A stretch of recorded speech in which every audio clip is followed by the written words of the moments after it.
इस ट्यूटोरियल में हम सीखेंगे कि हम किस तरह जीमेल में लेबल्स क्रिएट कर सकते हैं और उसका हमें क्या फ्यूचर में बेनिफिट होता है। I am Jain and you are watching Techpedia by Jain. Labels are just like folders. जिस तरह हम फोल्डर्स बनाकर अपनी फाइल्स को ऑर्गेनाइज करते हैं, इसी तरह जीमेल में लेबल्स क्रिएट करके हम अपनी ईमेल्स को ऑर्गेनाइज करते हैं। So let's go to screen. In the first step we will open Gmail.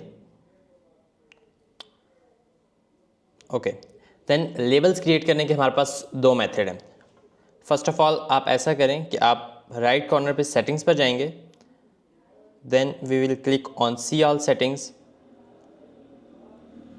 उसके बाद हम नेविगेशन बार में लेबल्स पर क्लिक करेंगे, देन स्क्रॉल डाउन करेंगे और लेबल्स के अंडर क्रिएट न्यू लेबल पर क्लिक करेंगे। इस तरह हमारे पास ये इंटरफेस होगा। अब हम न्यू लेबल पर क्लिक करेंगे, अपना न्यू लेबल का नेम ऐड करेंगे। फॉर एग्जांपल मुझे बहुत सी ईमेल्स आती हैं यूडीमी की तरफ से, तो मैं यूडीमी की जितनी भी ईमेल्स हैं उनके लिए अलग एक लेबल क्रिएट करना चाहता हूं, तो मैं इसे यूडीमी नेम दूंगा। इसके बाद जो नीचे ऑप्शन है नेक्स्ट लेबल अंडर, इसको अगर मैं क्लिक कर दूंगा तो मुझे एक पेरेंट लेबल इंटर करना होगा। फॉर एग्जांपल कि मैं अगर कोई एक लेबल है, मैं उसके सब लेबल में इसे इंटर करना चाहता हूं, तो फिर मैं इसे सेलेक्ट करूंगा। बट अगर आप उसे इजीली एक्सेस करना चाहते हैं, तो सेपरेटली देखना चाहते हैं, तो आप इसे क्लिक ना करें और आप इसे क्रिएट पर क्लिक करें, तो आपका ये न्यू लेबल यहाँ पर क्रिएट हो जाएगा, जो कि आपको लेबल्स के अंडर शो होगा। जैसे मैंने दो लेबल्स क्रिएट किए हैं, तो गूगल और यूडीमी, मुझे दोनों लेबल्स यहाँ पर शो हो रहे हैं। नेक्स्ट जो ईजी मेथड है वो बहुत ज़्यादा ईजी है। उसके लिए आप ऐसा करें कि लेफ़्ट साइड में जाएं और मोर पर क्लिक करें, then you will go down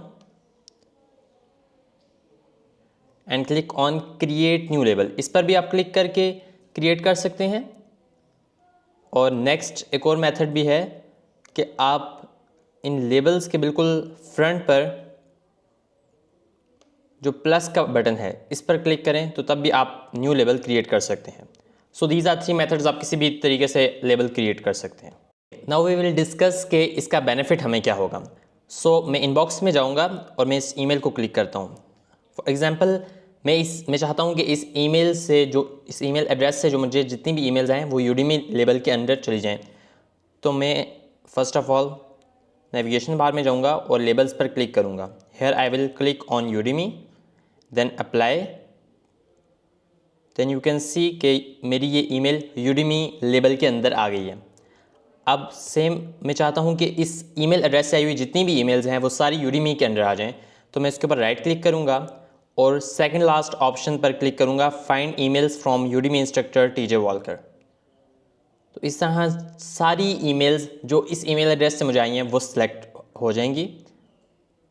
अब मैं इन्हें सेलेक्ट कर दूंगा by clicking on this check box, तो ये सारी मेरे पास सिलेक्ट हो गई हैं। अब मैं सेम मेथड 3 डॉट्स के साथ लेबल्स पर क्लिक करूंगा, यहाँ मैं यूडीमी को चेक कर दूंगा and then I will click on apply.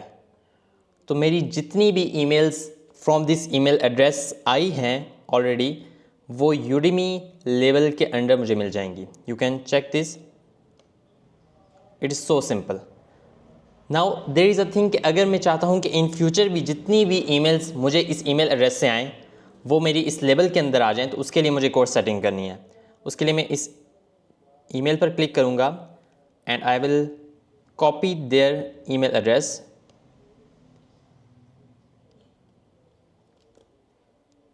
Then I will go to the right corner, click on settings, उसमें सी ऑल सेटिंग्स पर क्लिक करूँगा, फिल्टर्स, यहाँ फिल्टर्स एंड ब्लॉक्ड एड्रेसेस पर क्लिक करूँगा, then here I will click on create a new filter. यहाँ पर जो मैंने ईमेल एड्रेस कॉपी किया था उसे फ्रॉम में पेस्ट कर दूँगा, क्लिक ऑन दिस। इसके बाद मैं क्रिएट फ़िल्टर पर क्लिक करूँगा, तो मेरे पास कुछ ऑप्शंस आएंगे कि मैं इस ईमेल्स के साथ, इस ईमेल एड्रेस के साथ क्या करना चाहता हूँ। तो मैं फोर्थ ऑप्शंस में अप्लाई द लेबल पर क्लिक करूँगा and then I will choose the label Udemy और मैं इस फ़िल्टर को क्रिएट फ़िल्टर पर क्लिक कर दूँगा। तो इस तरह मेरी नेक्स्ट फ्यूचर में जितनी भी ईमेल्स इस ईमेल एड्रेस से आएंगी वो सारी यूडीमी लेबल के अंदर आ जाएंगी। It was so simple. इस तरह आप इजीली अपने जीमेल को ऑर्गेनाइज कर सकते हैं और हर स्पेसिफिक ईमेल एड्रेस का एक अलग लेबल क्रिएट कर सकते हैं। If you find this video helpful, don't forget to like, share and subscribe our channel for more such videos. See you in the next video. Thanks for watching.